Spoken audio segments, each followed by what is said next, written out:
ওম শান্তি। আজ 9 এপ্রিল 2024-এর বাবার অমূল্য মধুর মহাবাক্য শুনব। আজকের মূল্যতে বাবা বলেন, বাচ্চারা, তোমাদের দেহি অভিমানী হয়ে থাকতে হবে। বাবা এসেছেন, বাবার রূপে তোমাদের পালনা করেন, টিচারের রূপে পড়াশোনা করান, সদ্গুরু হয়ে তোমাদের পতীত থেকে পাবন বানিয়ে ঘরে ফিরিয়ে নিয়ে যান। বাবা বলেন, তোমাদের এখন নিজেদের তৈরি করতে হবে। হিসাব কিতাব তো আসবে, যা চুক্তি করতে হবে হাসি মুখে। বাবা বলেন, এখন ঘরে ফিরে যেতে হবে। সব দিক থেকে এখন তোমার সূক্ষ্ম সুতো ছিন্ন করতে হবে। বাবার সবসময় সার্ভিসেবল বাচ্চা পছন্দ। বাবা সার্ভিসেবল বাচ্চাদের খুব খেয়াল রাখেন, সামনে রাখেন, যত্ন করেন। তো এখন শুনছি বাবার অমূল্য মধুর মহাবাক্য।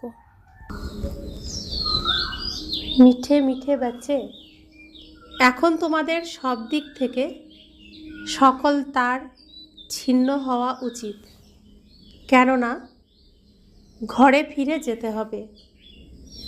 এখন এমন কোনো বিকর্ম যেন না হয় যাতে ব্রাহ্মণ কুলের নাম বদনাম হয়ে যায়। আজকের মূল্যের প্রশ্ন, বাবা কোন বাচ্চাদের দেখে খুশি হন? কোন বাচ্চারা বাবার নয়নে সমাহিত হয়ে আছে? উত্তর, যে বাচ্চারা অনেককে সুখদায়ী বানিয়ে তোলে, যারা সেবাপরায়ণ, তাদের দেখে বাবাও খুশি হন। যে বাচ্চাদের বুদ্ধিতে থাকে যে এক বাবার কথাই শুনব, বাবার সাথেই কথা বলবো, এমন বাচ্চারা বাবার নয়নে সমাহিত হয়ে থাকে। বাবা বলেন, যে বাচ্চারা আমার সার্ভিস করে তারা আমার অতি প্রিয়। এমন বাচ্চাদের আমি স্মরণ করি। ওম শান্তি। মিষ্টি মিষ্টি আত্মারূপী বাচ্চারা জানে যে আমরা বাবার সামনে বসে আছি। সেই বাবা আমাদের টিচারের রূপেও পড়ান। সেই বাবা পতীত পাবন, আবার সদ্গতি দাতাও। তিনি আমাদের সাথে করেও নিয়ে যান, আবার সহজ রাস্তাও বলে দেন। তিনি আমাদের পতীত থেকে পবিত্র করার জন্য কোনো পরিশ্রম করান না। যেখানেই যাও না কেন, ঘুরতে ফিরতে, বিদেশে গিয়েও কেবলমাত্র নিজেকে আত্মা মনে করো। যেভাবেই হোক বোঝো, কিন্তু তবুও বাবা বলেন, নিজেকে আত্মা নিশ্চয় করো। দেহ ভাব ত্যাগ করে আত্ম অভিমানী হও। আমরা আত্মা, এই শরীর ধারণ করি পার্ট প্লে করার জন্য, পৃথিবীতে অভিনয় করার জন্য। এক শরীরের দ্বারা পার্ট প্লে করে আবার অন্য শরীর ধারণ করি। একটা ড্রেস পরি, সেই ড্রেসে যতটা আমি অভিনয়ের দায়িত্ব পাই, সেইটুকু অভিনয় হয়ে গেলে সেই ড্রেস চেঞ্জ করে শরীররূপী বস্ত্র পরিবর্তন করে আবার নতুন বস্ত্র ধারণ করি। কারোর পার্ট 100 বছরের, কারোর 80 বছরের, কারোর আবার 2 বছরের, আবার কারোর 6 মাসের। কেউ কেউ আবার জন্মেই মারা যায়, কেউ আবার জন্ম নেওয়ার পূর্বেই গর্ভেই মারা যায়। এখন এখানকার পুনর্জন্ম আর সত্যযুগের পুনর্জন্মের মধ্যে রাত দিনের তফাৎ। এখানে গর্ভে জন্ম নেয়, তো একে গর্ভজেল বলা হয়। সত্যযুগে গর্ভজেল হয় না, ওখানে বিকর্ম হয় না, কারণ ওখানে রাবণ রাজ্য নেই। বাবা সব কথা বুঝিয়ে বলেন। অসীম জগতের বাবা বসে এই শরীরের দ্বারা বুঝিয়ে বলেন। এই শরীরের আত্মাও শোনে। ব্রহ্মা বাবার শরীরের দ্বারা আমাদেরকে বুঝিয়ে বলেন। তো ব্রহ্মা বাবার শরীরের আত্মা, ব্রহ্মা বাবার আত্মা, তিনিও শোনেন। জ্ঞানের সাগর বাবাই শোনান। যার নিজের কোনো শরীর নেই তাকে সর্বদা শিবই বলা হয়। তিনি সবসময় পবিত্র, পাবন। তিনি গর্ভে প্রবেশ করেন না, তাই তিনি সদা শিব, সদা পবিত্র। তিনি যেমন পুনর্জন্ম রহিত, তেমনি নাম রূপ রহিত। তাকে বলা হয় সদা শিব। সর্বদার জন্য তিনি শিবই। তার শরীরের কোনো নাম হয় না। এনার মধ্যেও যখন প্রবেশ করেন, ব্রহ্মা বাবার মধ্যেও যখন প্রবেশ করেন, তখনও এনার শরীরের নামও তাকে দেওয়া হয় না। এ হলো তোমাদের অসীম জগতের সন্ন্যাস। ওরা হয় জাগতিক সন্ন্যাসী। তাদের নামও মানুষের মুখে মুখে থাকে। বাবা তোমাদেরও কত ভালো ভালো নাম রেখেছেন। ড্রামা অনুসারে যাকে নাম দেওয়া হয়েছে তারাও উধাও হয়ে গেছে। বাবা মনে করেন যদি আমার হয় তাহলে অবশ্যই থাকবে। বাবাকে কখনোই তালাক দেবে না, কিন্তু তবুও যদি দিয়ে দেয় তাহলে নাম রেখে আর কী লাভ হবে। আগে বাবার যজ্ঞে প্রথম দিকে যারা এসেছেন, বাবা তাদের নাম পরিবর্তন করে নতুন নাম রেখেছেন, কিন্তু তাদের মধ্যে থেকে অনেকে আবার এই যজ্ঞ ছেড়ে চলে গেছে। তো বাবা বলছেন তাহলে নাম পরিবর্তন করে কী লাভ হবে। সন্ন্যাসীরাও যদি ঘরে ফিরে আসে তখন পুরানো নামই চলতে থাকে। ঘরেও তো আসে। এমনও নয় যে সন্ন্যাসী হলে তাদের মিত্র সম্বন্ধী ইত্যাদি স্মরণে আসে না। কারোর তো তাদের মিত্র সম্বন্ধীদের কথা খুবই স্মরণে আসে। তারা মোহতে ফেঁসে মরে, সুতোর বাঁধনে আটকে থাকে। কারোর আবার চট করেই কানেকশন ছিন্ন হয়। এই তার ছিন্ন তো করতেই হবে। বাবা বুঝিয়েছেন যে এখন তো ঘরে ফিরে যেতে হবে। বাবা নিজেই বসেই বলেন, ভোরবেলাও তো বাবা বলছিলেন, তাই না? দেখে দেখে মনে সুখের অনুভব হয়। কেন? বাচ্চারা বাবার নয়নে সমাহিত হয়ে আছে। অমৃতবেলায় বাবার দিকে তাকিয়ে আমরা যখন যোগ করি তখন বাবার মুখটা কত সুন্দর লাগে দেখতে। আত্মারা তো নয়নেরই আলো। আমরা বাচ্চারা, আমরা আত্মারা বাবার নয়নের আলো। বাবাও তো বাচ্চাদের দেখে খুশি হন। কেউ কেউ তো খুব ভালো বাচ্চা হয় যারা সেন্টারের দেখাশোনা করে। কেউ আবার ব্রাহ্মণ হয়েও বিকারে চলে যায়। তারা অবাধ্য সন্তান হয়। তাই এই বাবাও সেবা পরায়ণ বাচ্চাদের দেখে খুশি হন। অসীম জগতের বাবা বলেন, ওদের তো কুল কলঙ্কিত বলা হবে। ওরা ব্রাহ্মণ কুলের নাম বদনাম করে। বাবা বাচ্চাদের বোঝাতে থাকেন, কারোর নাম রূপে আটকে যেও না, তাহলে তাদেরও সেমি কুল কলঙ্কিত বলা হবে। সেমির থেকে আবার ফাইনালও হয়ে যায়। তারা নিজেরাই লেখে যে বাবা আমরা নেমে গেছি, আমরা মুখ কালো করে দিয়েছি, মায়া আমাদের ধোঁকা দিয়ে দিয়েছে। মায়ার ঝড় অনেক আসে। বাবা বলেন, কাম কাটারি চালালে এও একে অপরকে দুঃখ দেওয়া হয়, তাই প্রতিজ্ঞা করান। তারা রক্ত দিয়েও বড় বড় পত্র লেখে।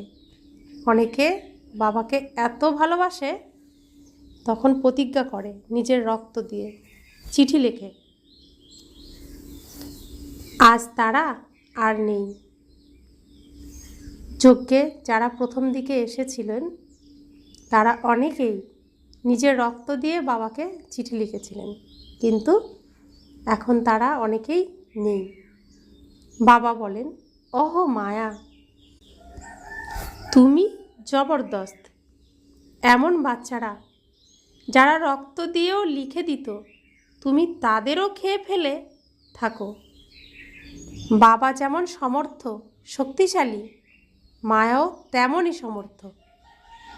তোমরা অর্ধেক কল্প বাবার শক্তির অবিনাশী উত্তরাধিকার পাও, অর্ধেক কল্প মায়া সেই শক্তিকে খুইয়ে দেয়। এ হলো ভারতের কথা। এই সৃষ্টির নাটকের এটাই হচ্ছে গল্প। বাবা শক্তি দিয়ে সর্বশক্তিমান বানান, মায়া সেই শক্তি কেড়ে নিয়ে নেয়।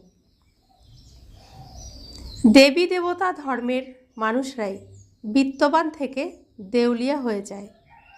এখন তোমরা লক্ষ্মীনারায়ণের মন্দিরে যাবে, তোমরা তো আশ্চর্য হয়ে যাবে। আমরা এই কুলের এই ঘরানার ছিলাম, এখন আমরা আবার পড়ছি। এনার আত্মাও বাবার কাছ থেকে পড়ছে। ব্রহ্মা বাবার আত্মাও অর্থাৎ নারায়ণের আত্মাও বাবার কাছে পড়ছে। পূর্বে তোমরা যেখানে সেখানে মাথা ঠুকতে, এখন তোমাদের জ্ঞান হয়েছে। তোমরা প্রত্যেকেরই সম্পূর্ণ 84 জন্মের কাহিনী জানো। প্রত্যেকেই তার নিজের নিজের ভূমিকা পালন করে।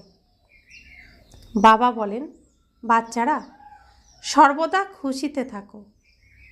এখানকার এই খুশির সংস্কার তোমরা সাথে করে নিয়ে যাবে। আমরা ঈশ্বরীয় কুলে জন্মগ্রহণ করার সাথে সাথেই গিফট পেয়েছি খুশির। তো ব্রাহ্মণ জীবন মানেই খুশি, মুখে সবসময় খুশি খুশি ভাব থাকবে।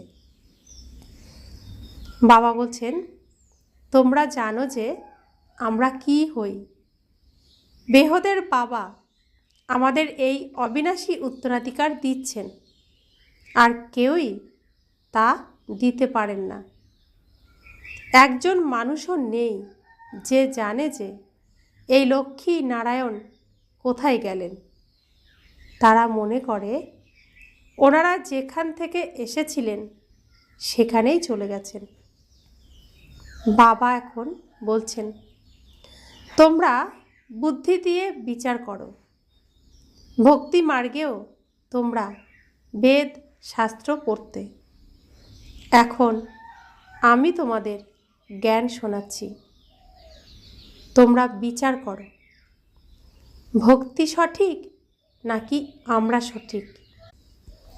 বাবা অর্থাৎ রাম হলেন সঠিক, রাবণ হলো ব্যাঠিক। প্রতি কথায় অসত্য বলে। রাবণ প্রতি কথায় অসত্য বলে, আর রাবণের যারা তারাও প্রতি কথায় অসত্য বলে। এখন অসত্যের রাজ্য। এ কেবল জ্ঞানের কথার জন্যই বলা হয়। তোমরা এখন বুঝতে পারো যে প্রথমে আমরা সবাই অসত্য বলতাম। দান পুণ্য ইত্যাদি করেও সিঁড়িতে নেমে এসেছি। তোমরা আত্মাদেরই দাও। যে পাপাত্মা, সেই পাপাত্মাকে দিলে পূর্ণ আত্মা কিভাবে হবে? দান পুণ্য আমরা যে দান করি, পাপাত্মাকে দিলে তার পাপের ভাগ আমি আত্মার মধ্যে আসবে। তাহলে আমি পূর্ণ আত্মা কিভাবে হব? ওখানে আত্মাদের এই দেওয়া নেওয়া হয় না। রামের রাজ্যে সত্যযুগে এভাবে দেওয়া নেওয়া হয় না। এখানে লাখ টাকারও ধার নিতে থাকে। এই রাবণ রাজ্যে প্রতি পদে মানুষের দুঃখ। এখন তোমরা সঙ্গম যুগে আছো। তোমাদের এখন প্রতি পদে পদ্ম। দেবতারা পদমপতি কিভাবে হয়েছে এ কথা কেউই জানে না। স্বর্গ তো অবশ্যই ছিল, তার নিদর্শনও আছে। বাকি ওরা তো জানেই না যে তারা পুনর্জন্মে কি এমন কর্ম করেছে যে রাজ্যভাগ্যের অধিকারী হয়েছে। স্বর্গ ছিল, স্বর্গের মালিক ছিল লক্ষ্মীনারায়ণ। তাদের নিদর্শন হলো তাদের ছবি। আমরা সেই ছবির এখনো পূজা করি। তো বাবা বলছেন লক্ষ্মীনারায়ণ কিভাবে এমন রাজ্যভাগ্য পেলেন, সেটা তো হলো নতুন সৃষ্টি। সত্যযুগ হলো নতুন সৃষ্টি। ওখানে অপ্রয়োজনীয় চিন্তা হয় না। ওই দুনিয়াকে সুখধাম বলা হয়। এ হলো 5000 বছরের কথা। তোমরা এই পড়া পড়ো সুখের জন্য, পবিত্র হওয়ার জন্য। বাবা অনেক যুক্তি বলেন, তিনি কত ভালোভাবে বুঝিয়ে বলেন। শান্তিধাম হলো আত্মাদের থাকার জায়গা। তাকে সুইট হোম বা মিষ্টি ঘর বলা হয়। বিদেশ থেকে ফিরলে যেমন মনে করবে এখন আমরা আমাদের সুইট হোমে ফিরে যাচ্ছি। নিজের বাড়ি সবার কাছে সুইট মনে হয়। তো যারা বিদেশ থেকে ফিরে আসে তারা বাড়ি ফেরার আনন্দটা অনেক গুণ বেশি পায়, যে আমার নিজের সুইট হোমে ফিরে যাচ্ছি। আমরাও আমাদের ঘরে এখন ফিরে যাব, তো কত খুশি হওয়া উচিত। বাবা বলেন তোমাদের সুইট হোম হলো শান্তিধাম। বাবাও তো শান্তির সাগর, যার পাঠ পরের দিকে হবে। তিনি কত সময় শান্তিতে থাকেন। বাবার খুবই অল্প সময়ের পাঠ। বাবা পরমধামেই বেশিরভাগ সময় থাকেন। এই পৃথিবীতে খুব অল্প সময়ের জন্য আসেন। তিনি শান্তিতেই বেশি সময় থাকেন। এই ড্রামাতে তোমাদের হলো হিরো হিরোইনের পার্ট। তোমরা এই বিশ্বের মালিক হও। এই নেশা কখনো আর কারোরই হওয়া সম্ভব নয়। আর কারোর ভাগ্যে এই স্বর্গের সুখ নেই। আমরা কত সৌভাগ্যবান যে এই নেশা, যে আমরা সত্যযুগে মহারাজা মহারানী হব। আর কারো ভাগ্যেও তো নেই, শুধুমাত্র আমাদেরই এই ভাগ্য প্রাপ্ত হয়েছে। বাবা বলছেন এ তো তোমরা বাচ্চারাই পাও। যেই বাচ্চাদের বাবা দেখেন তারা বলে বাবা তোমার কথাই বলবো, তোমার সাথেই কথা বলবো। বাবাও বলেন বাচ্চারা আমি তোমাদের দেখেও খুবই খুশি হই। আমি 5000 বছর পরে এসেছি।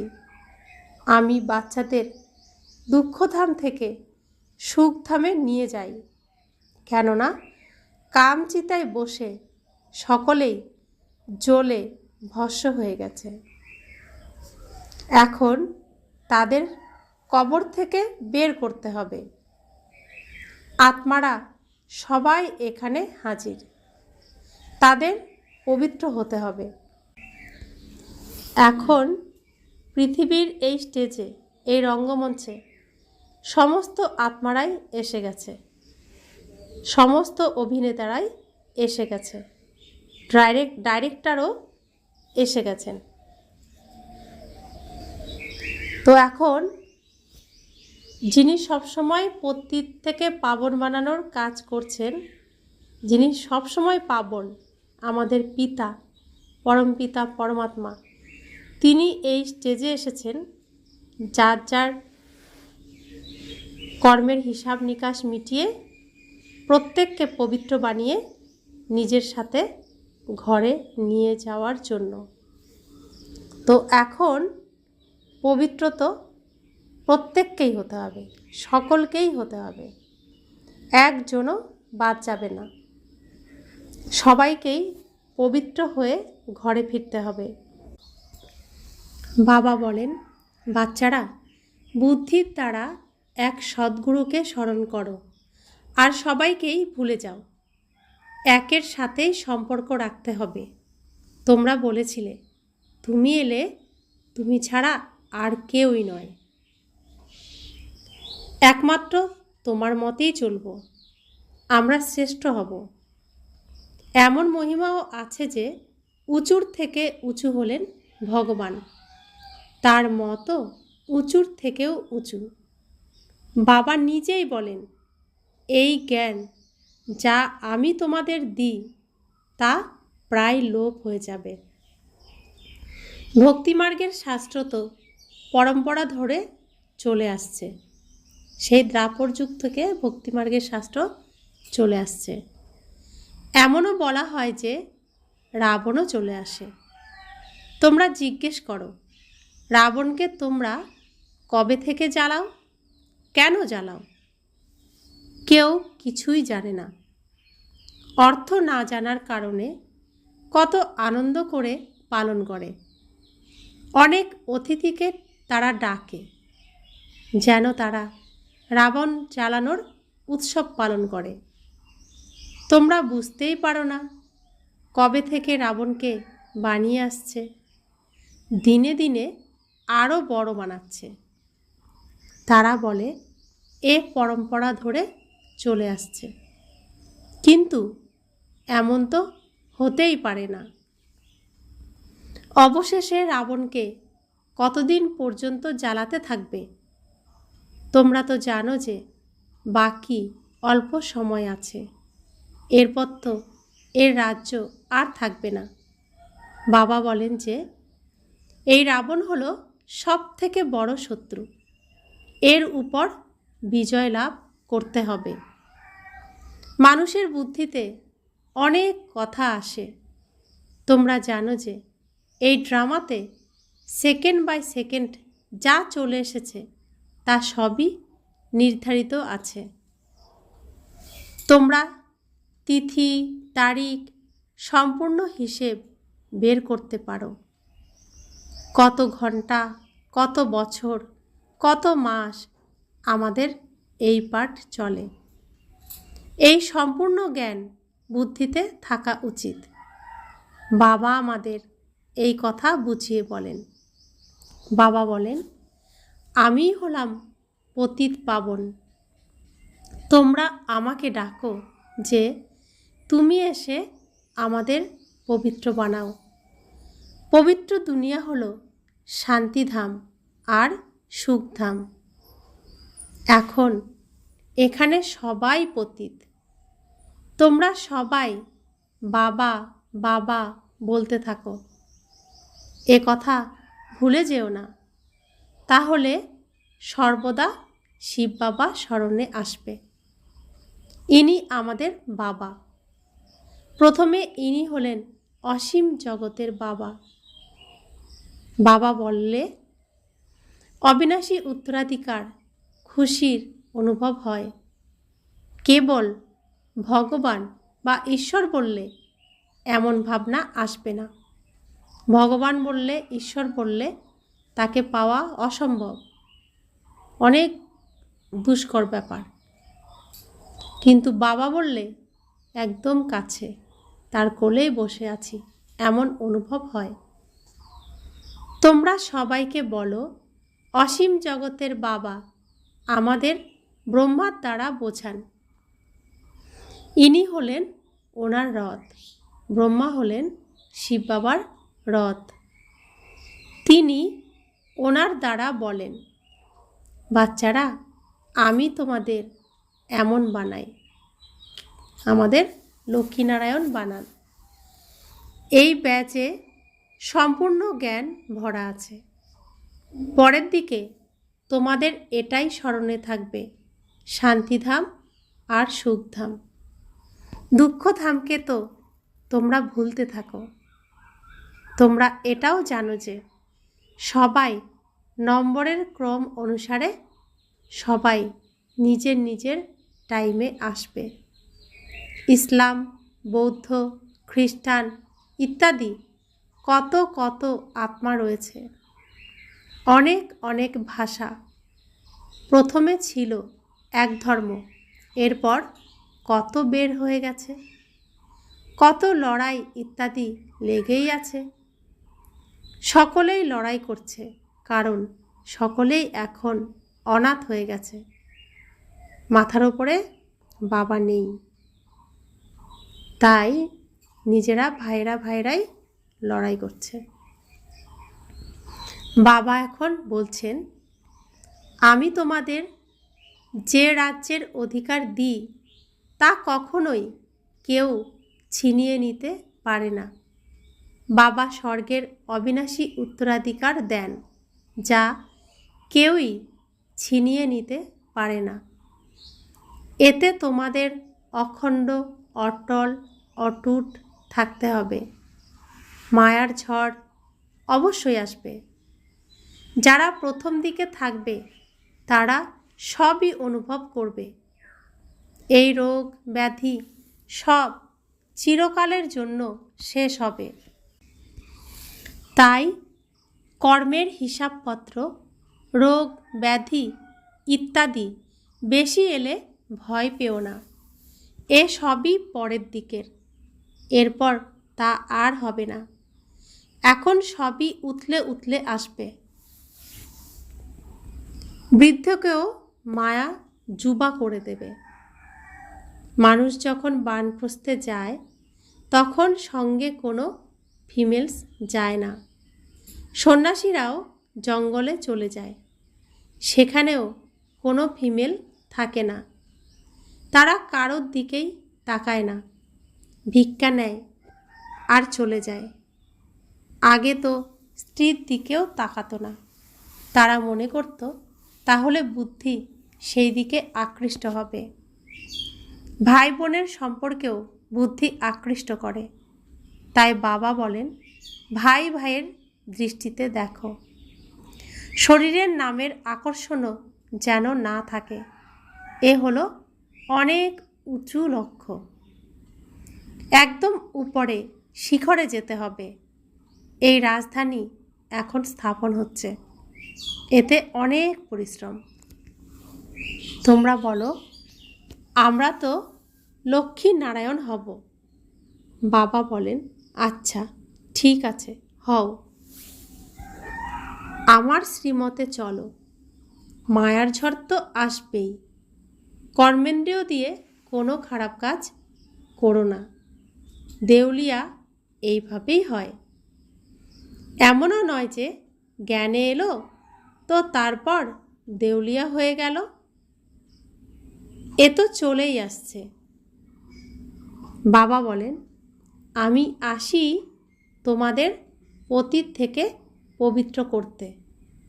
কখনো কেউ খুব ভালো সেবা করে, অন্যদেরও বোঝায়, তারপর দেউলিয়া হয়ে নিজেই চলে যায়।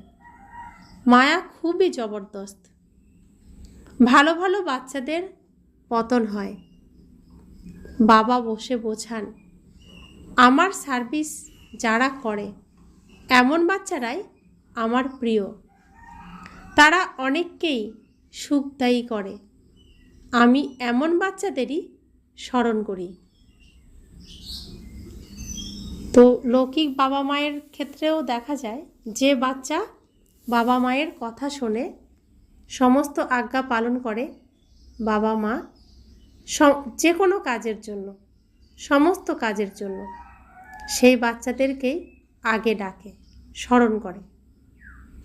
তো পারলৌকিক পিতাও তার আজ্ঞাকারী সুসন্তান যারা তার সমস্ত কথা শুনে মেনে তার কাজে সহযোগিতা করবে, তাদেরকেই তিনি প্রথমে স্মরণ করেন।